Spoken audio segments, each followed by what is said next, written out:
भारत की जमीन में कई ऐसे राज दफन हैं जो कई सदियों बाद भी उतने ही अनसुलझे हैं जितने पहले कभी हुआ करते थे। ये रहस्य कुछ ऐसे हैं जिन्हें जितना सुलझाने की कोशिश की जाती है ये उतना ही उलझते चले जाते हैं। ऐसा ही एक राज जैसलमेर शहर से लगभग 35 किलोमीटर दूर बसे कुलधरा गांव में भी दफन है, जो कि पिछले 200 सालों से वीरान पड़ा है। तो आइए आज मैं आपको लेकर चलता हूँ भारत की सबसे भूतिया जगहों में से एक माने जाने वाले कुलधरा गांव में, जिसको रातों रात 5000 लोग हमेशा के लिए छोड़कर चले गए थे। कुलधरा पहुंचने के लिए आप अपने निजी वाहन से या जैसलमेर से कैब लेकर भी आ सकते हैं। बताया जाता है कि कई 100 सालों पहले पालीवाल ब्राह्मण समाज के लोग जैसलमेर में बस गए थे और फिर उन्होंने सरस्वती नदी के किनारे इस कुलधरा गांव को बसाया था। एक ब्राह्मण कधान ने सबसे पहले इस जगह पर अपना घर बनाया था और साथ में एक तालाब भी खोदा था, जिसका नाम उसने उधनसर रखा था। करीब 200 साल पहले जब कुलधरा खंडहर नहीं था, तब इस क्षेत्र के आसपास के 84 गांव पालीवाल ब्राह्मणों से आबाद हुआ करते थे। लेकिन फिर जैसे कुलधरा को किसी की बुरी नजर लग गई। वो शख्स था जैसलमेर रियासत का दीवान सालम सिंह, जिसको लोग सालिम सिंह या सलीम सिंह नाम से भी बुलाया करते थे, जो गांव वालों से अवैध तरीके से कर यानी टैक्स की वसूली किया करता था। अय्याश सालम सिंह की गंदी नजर गांव के मुखिया की खूबसूरत लड़की पर पड़ गई थी और वो उस लड़की के पीछे इस कदर पागल था कि बस किसी भी तरह से उसे पा लेना चाहता था। उसने इसके लिए ब्राह्मणों पर दबाव बनाना शुरू कर दिया। हद तो तब हो गई कि जब सत्ता के मद में चूर उस दीवान ने लड़की के घर संदेश भिजवाया कि अगर अगले पूर्णमासी तक उसे लड़की नहीं मिली तो वो लड़की को उठा ले जाएगा और गांव में कत्लेआम मचा देगा। दीवान और गांव वालों की लड़ाई अब एक कुंवारी लड़की के सम्मान की भी थी और गांव के आत्म सम्मान की भी। गांव की चौपाल पर पालीवाल ब्राह्मणों की बैठक हुई और 5000 से ज्यादा परिवारों ने अपने सम्मान के लिए रियासत छोड़ने का फैसला ले लिया। कहा जाता है कि निर्णय लेने के लिए सभी 84 गांव वाले एक मंदिर पर इकट्ठा हो गए और पंचायतों ने फैसला किया कि कुछ भी हो जाए अपनी लड़की उस दीवान को नहीं देंगे। सारे गांव वाले रात के सन्नाटे में अपना सारा सामान, मवेशी, अनाज और कपड़े लेकर अपने घरों को छोड़कर हमेशा के लिए यहाँ से चले गए और पाली नाम की जगह पर जाकर बस गए और फिर कभी वापस नहीं आए। और कुलधरा कुछ यूं वीरान हुआ कि आज परिंदे भी इस गांव की सरहदों में दाखिल होने से डरते हैं। कहते हैं गांव छोड़ते वक्त उन ब्राह्मणों ने इस जगह को श्राप दिया था कि यहाँ कभी भी कोई बसावट नहीं हो पाएगी। आपको बता दें कि बदलते वक्त के साथ 82 गांव तो दोबारा बस गए, लेकिन 2 गांव कुलधरा और खाबा तमाम कोशिशों के बाद भी आज तक आबाद नहीं हुए हैं। ये गांव अब भारतीय पुरातत्व विभाग के संरक्षण में है, जिसे दिन की रोशनी में सैलानियों के लिए रोज खोल दिया जाता है। मैं बताना चाहूंगा कि जैसलमेर में आज भी सालिम सिंह की हवेली मौजूद है, लेकिन उसे देखने ज्यादा लोग नहीं जाते हैं। आइए जानते हैं कि यहाँ के एक गाइड का कुलधरा के बारे में क्या कहना है। ये जो गांव अभी जो आप जो वॉच कर देख के आए हैं, ये ऐसे 84 विलेज है। ये सबसे बड़ा गांव था, इसका नाम है कुलधरा गांव है। कुलधरा इसको एम्प्टी विलेज बोलते हैं, घोस्ट विलेज इसलिए बोलते हैं। जो 80-90 साल के जो बुजुर्ग लोग थे ना, बताते हैं कि वो भाग नहीं पाए, उन्होंने पानी के अंदर नमक डालकर, जेट डालकर यहीं मर गए थे। और इनमें से जो आपने देखा होगा मंदिर है, जब मंदिर के अंदर मूर्ति नहीं है, मूर्ति जब गाँव खाली हुआ ना तो गाँव वाले मूर्ति साथ में ले गए। बताते हैं इनके पालीवाल गांव था, इनका सिंध प्रांगत था, सेवा पूजा का काम था, बहुत खूबसूरत लेडियाँ थी इनकी।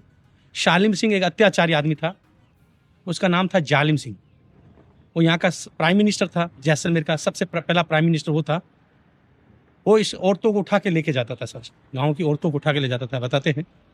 और 1 घंटे बाद इसको एक लेडी चाहिए थी, राक्षस पर्वती का आदमी था ये। इस गांव की मुखिया की लड़की पसंद आ जाती है 1815 के अंदर, इसलिए वो गांव खाली हुआ। शादी नहीं कर देने के कारण ये गांव रातों रात 1815 के अंदर गांव यहाँ से पलायन करके गए और पाली गांव बसाया इन्होंने। तो ये गांव पूरा चुरियासी गांव रातों रात खाली हुआ सालिम सिंह दीवान के कारण। ये इनका जो है पानी का है तालाब है, जब कुएं है इसके अंदर, जब पानी कुएं के अंदर नहीं आता था, बारिश का पानी अगर होता तो पानी तालाब के साथ लेते थे, नहीं तो कुएं का पानी पीते थे। इनके शमशान घाट भी बने हुए, और ये गेट जो है बाद में गवर्नमेंट ने बनाया, आर्कोलॉजी डिपार्टमेंट बनाया है। और पूरे काउडंग किया हुआ था मकानों के अंदर, काउडंग होता है ना, गोबर नीप के बनाता है। और ऊपर लकड़ियाँ जो थी वो गांव वाले लेके गए, बताते इस गांव में कोई चीज़ ले जा नहीं सकता है, जो भी लेके जाता है उसकी बीमारी हो जाती है या वापस लाल के डले जाते हैं। कहा जाता है कि ये गांव रूहानी ताकतों के कब्जे में है। पर्यटक स्थल में बदल चुके कुलधरा गांव में घूमने आने वालों के मुताबिक यहाँ रहने वाले पालीवाल ब्राह्मणों की आहट आज भी सुनाई देती है। उन्हें वहां हर पल ऐसा अनुभव होता है कि कोई आस पास चल रहा है। बाजार के चहल पहल की आवाजें आती हैं, महिलाओं के बात करने और उनकी चूड़ियों और पायलों की आवाज भी आती रहती है। प्रशासन ने इस गांव की सरहद पर एक फाटक बनवा दिया है, जिसके पार दिन में तो सैलानी घूमने आते रहते हैं, लेकिन रात में इस फाटक को पार करने की कोई हिम्मत नहीं करता है। इस गांव में बने पत्थर के मकान अब धीरे धीरे खंडहर बन चुके हैं, लेकिन इन खंडहरों से अतीत में इस गांव के समृद्ध होने का पता चलता है। कुछ घरों में चूल्हे, बैठने की जगह और घड़े रखने की जगह की मौजूदगी से ऐसा लगता है जैसे कोई यहाँ से कुछ समय पहले ही गया है। यहाँ की दीवारों से उदासी का एहसास होता है। खुली जगह में बसे होने की वजह से सन्नाटे में सरसराती हुई हवा की आवाज यहाँ के माहौल को और भी उदास बना देती है। इस गांव में एक बावड़ी भी है, जिससे गांव के लोग पानी पिया करते थे। यही नहीं, बल्कि एक खामोश गलियारे में उतरती कुछ सीढ़ियां भी हैं। कहते हैं कि शाम ढलने के बाद अक्सर यहाँ कुछ आवाजें सुनाई देती हैं। लोग मानते हैं कि वो आवाज 18वीं सदी का वो दर्द है जिससे पालीवाल ब्राह्मण गुजरे थे। गांव के कुछ मकान हैं जहां रहस्यमयी परछाई अक्सर नजरों के सामने आ जाती है। दिन की रोशनी में सब कुछ इतिहास की किसी कहानी जैसा लगता है, लेकिन शाम ढलते ही कुलधरा के दरवाजे बंद हो जाते हैं और दिखाई देता है रूहानी ताकतों का एक रहस्यमय संसार। लोग कहते हैं कि रात के वक्त यहाँ जो भी आया वो हादसे का शिकार हो गया। मई 2013 में दिल्ली से भूत प्रेत व आत्माओं पर रिसर्च करने वाली पैरानॉर्मल सोसाइटी की टीम ने कुलधरा गांव में रात बिताई थी। टीम ने माना कि यहाँ कुछ न कुछ असामान्य जरूर है। शाम के वक्त उनका ड्रोन कैमरा आसमान से गांव की तस्वीर ले रहा था, लेकिन उस बावड़ी के ऊपर आते ही वो कैमरा हवा में गोते लगाता हुआ जमीन पर आ गिरा, जैसे कोई था जिसे वो कैमरा मंजूर ना हो। ये सच है कि कुलधरा से हजारों परिवारों का पलायन हुआ, लेकिन ये भी सच है कि कुलधरा में आज भी राजस्थानी संस्कृति की झलक मिलती है। पैरानॉर्मल सोसाइटी के उपाध्यक्ष अंशुल शर्मा की मानी जाए तो उनके पास एक डिवाइस है जिसका नाम घोस्ट बॉक्स है। इसके माध्यम से वो ऐसी जगहों पर रहने वाली आत्माओं से सवाल पूछते हैं। कुलधरा में भी उन्होंने ऐसा ही किया, जहां कहीं आवाजें आए तो कहीं असामान्य रूप से आत्माओं ने अपने नाम भी बताए। इस रहस्यमय गांव में कई हिंदी मूवीज की भी शूटिंग हुई है। तो जानते हैं कि यहाँ बैठने वाले एक बाबा इसके बारे में क्या कहना चाहते हैं। मेरा नाम सुमार गाँव में। पिक्चर की शूटिंग हुई थी यहाँ पे? बहुत हुए जी, शूटिंग मतलब बहुत हुए। कच्चे धागे, रुदाली, अमेरिका, करिश्मा, शक्ति। आपको भी ले लिया था पिक्चर में उन्होंने? हाँ, अकबर जोधा, लेकिन सबके लिए अंदर नहीं थे। अच्छा। एक दो। किस में आ गए थे आप? किस में? मैं कच्चे धागे में। अच्छा। हाँ जी। और उसमें कालों में भी? कालूम नहीं था। अच्छा। और झूठ नहीं होगा मेरे। हाँ, नहीं सही है। आप कहाँ से? हम आगरा से। आगरा से। आए हैं आगरा कभी आप? नहीं आए जी, नहीं अच्छा आए। अच्छा, 20 साल से आप 30 साल। 30 साल से हुए यहाँ। जी ये- मेरा गाँव में तो यही है। ये सब रोड वगैरह कब बनाए यहाँ पे ये सब? अभी ये मालूम नहीं, मैं करीब इसको हो गया 17-18 साल। 17-18 साल हो गए जी, यहाँ पर। नवा है, अच्छा, नवा है। ये गेट वगैरह नवा है। पहले गाँव यहाँ से 2-1.5 किलोमीटर गाँव आगे है। कुलधरा गांव जो, तो लोग आते थे पहले यहाँ पे? पहले समय में मैं अपने इंडियन लोग कोई नहीं था। इंडियन नहीं आते थे, विदेशी आते थे सब। हाँ, सब विदेशी लोग इतने आते थे कुलधर के अंदर, तो उसको साइट नहीं मिलता था, वो अपना कैंप ही कहाँ लगाए।